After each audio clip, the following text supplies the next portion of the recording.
Hello, I'm Director Bang Ji-seong, the magician who protects your hair. It's a pleasure to meet you. There are some side effects related to the surgery. The scalp is inherently very sensitive. Just imagine making holes or incisions in it. It would be quite abnormal not to feel pain. So, pain or sensory abnormality may be present.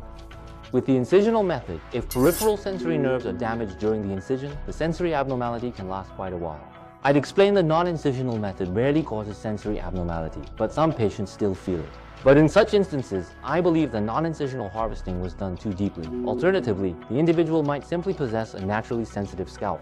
Among the sensations experienced by those who have undergone surgery, many complain of a tingling or numb feeling at the back of the head or decreased sensation in the central area where no transplant was performed. Even more, some patients report that the transplanted areas feel different or strange to them. Sensory abnormality is rare, but if it happens, it can be present to a small degree, right? You should be prepared for that possibility. Immediately following surgery, the most frequent inquiries revolve around pain and bleeding. Both of these side effects vary significantly among individuals. Pain can typically be resolved with good anesthesia, but the anesthesia must be administered quite meticulously. That's how you ensure there's no pain during or after the surgery. Bleeding is usually well controlled, but sometimes incisional method patients may still bleed. Depending on the clinic, you're often advised do not consume blood-thinning medications for a week or a month before the procedure. However, with non-incisional surgery, that particular worry is eliminated. This is because the wounds themselves are small, so even if there's bleeding, the amount is minimal and recovery is quick. In any case, sensory abnormalities, pain, and bleeding are all expected. Swelling and bruising can also pose problems.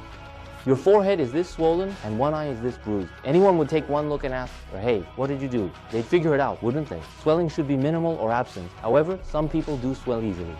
For individuals whose skin properties cause their faces to swell easily, there might be some swelling after surgery. When there's swelling, bruising occurs more readily.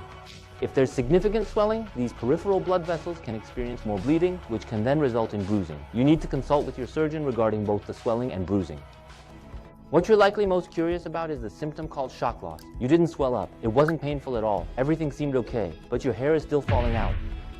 Simply put, it's a form of stress-induced hair loss directly resulting from the surgical stress of the procedure. This is a possibility that can happen, and we must always be vigilant. It's perfectly fine when we are implanting in a completely bald area. However, for a hair part or the crown of the head, we have to transplant the new hair in between the existing hairs. Now just think about that for a moment. This hair is living its life, and this new one has to go in, so it's going to irritate the existing hairs. That irritation can sometimes lead to shedding. For the patient, this can be incredibly damaging. There is a surgical method to prevent shock loss from happening. I won't tell you about it this time. Keep watching my videos. Got it? That's how you do it. Today we've explored the side effects of hair transplant surgery. I hope this information was very helpful to you. Thank you.